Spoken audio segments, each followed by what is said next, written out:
RP is a progressive condition. This means it changes over time. But I keep on living my life for the amazing moments and always keep a positive attitude because I am the product of my environment. For me, it started with difficulty seeing at night, around 5th grade. I hit a sign after my friend in front of me passed it. I fell pretty hard off the bike and I couldn't speak as she was asking me if I was okay. She said, "Jocelyn, why aren't you speaking? Are you okay? Jocelyn, answer me. How did you not see it? I went right past it." I was trying to find my breath, but I couldn't speak still. We didn't know it at that time or understand it, but that was the start to a diminish in my night reality. I had played manhunt with kids and would run into trees or fall into ditches, and it wouldn't mean much to me as I thought everyone else was seeing the same way I was. I didn't have another body to compare and contrast, and being hard of seeing at night never crossed my mind. Because when I would tell people it was hard to see at night, they kept on saying it's hard for everyone, but they didn't get me. I learned to not take life too seriously and laugh at things when I can't change it, because it's best to. It's just a better conditional way of living for me personally. I already had this blind line in my right eye and asked others if they also seen a blind line in one of their eyes that cover half the world. No one ever understood me. They would laugh and think I was joking, but I would brush it off and laugh too because life can be funny sometimes or not. But either way, laughing is comforting in both situations. People back then would make me feel discouraged to share who I am, and it truly hurt when they would always deny my existence. They would act as if I was saying this for attention. I felt unseen. This is something intimate within me. I didn't get the respect I deserved. I wasn't fully sighted or fully blind, so I didn't feel like I fit in anywhere to feel confident to speak about what I had. I had floaters in my all-seeing left eye, and parts of my eyes weren't receiving light reception from this world. Some may think this is sad or unfortunate, but I believed it was quite fascinating in a mystical and science-spiritual way. I was always on a mission to understand why I was created in this light. Always a healer in music was my identity. Now, by end of 28, year of 29, my path has had realigned. I started to see static around my last all-seeing eyes center, along with a shadow under it that I guess I didn't notice was there. Static electricity like the TV is what I see around my center, which is the part of the beginning stages of blindness before you start seeing shadows. For me anyways. If I dropped a bottle cap or penny or hair tie, something small, wouldn't see it at first. But then I would end up seeing it with my all-seeing eye. It takes me more time than others to see small things, even when right in front of me. People would say, "Jocelyn, it's right there, it's right in front of you." And I would respond, "Give me a minute, I know it's there, I'm trying to find it." And then I'll eventually, after a few seconds, find it. And I would be so proud of myself. Others would watch me struggle until I found it.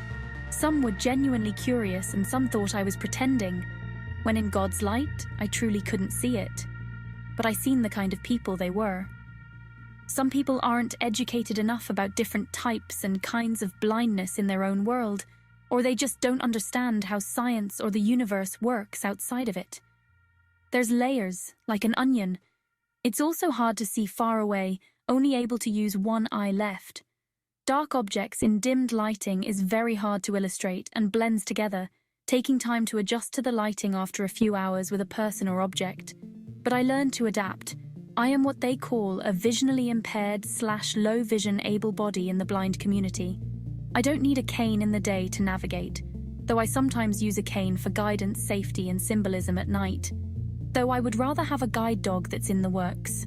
There are different kinds and types of blindness on where it is in your eyes, and what you can and can't see.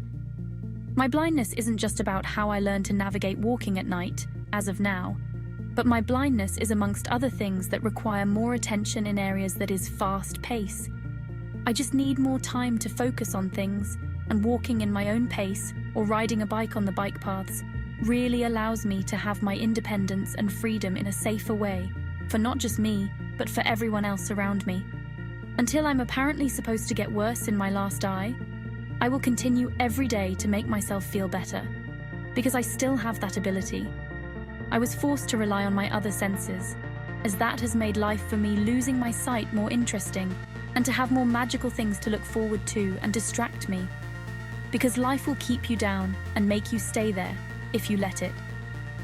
But I'm the soul who calls the shots as the god to my reality, cooking up ways to use my mind for the better good of myself, as a tool to keep my last center vision full of light for me to keep on accomplishing all I need before the lights go out, if they ever do. Most importantly, I stay positive.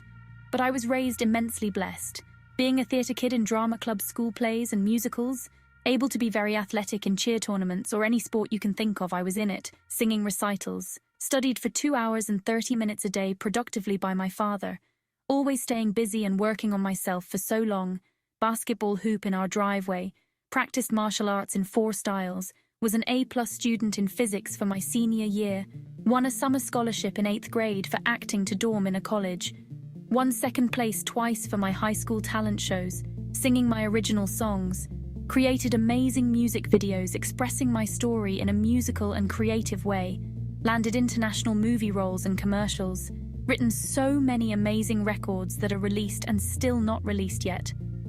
I say all this because my guardians and guides have already shown me the way, and I kept following until I knew of this day. That my condition RP has nothing on me. My energy is out of this world, and so is my personality. There is so much more I rather love than hate. I've done so much in my time because of the effect RP may have on me. Something pushed me to do the things I needed to do, and send the messages I needed to send during those times it needed to be wished and done. I'm on a mission to fulfill whatever destiny I'm down here on Earth to do in this form and in this way. I'm just a girl who was born rare, in a world that's so infinite with many possibilities and judgments. I ride my own wave. I'm a sorceress and an alchemist. God wants us all to win. We are his children. So no matter what, I will always have heaven within. Losing vision as I focus on my intuition is definitely part of my story, but it doesn't define me. Be it a challenge to speak publicly on my invisible disability, no, it was more of a struggle to deal with my truth alone. Most times, secrets are hidden in plain sight. But I would sing sad songs because deep inside a version of me I would hide. Because humans have negative stigmas to those who say they're blind but look fine, and I'd get anxiety as I feel they're judging me head to toe. But they don't know what they don't know, so they ask, where's my cane? If you're blind, how do you navigate? I'm just not in my deep stage. But please don't rush me on broad day, because some want to see you fall in order to make sense of it all.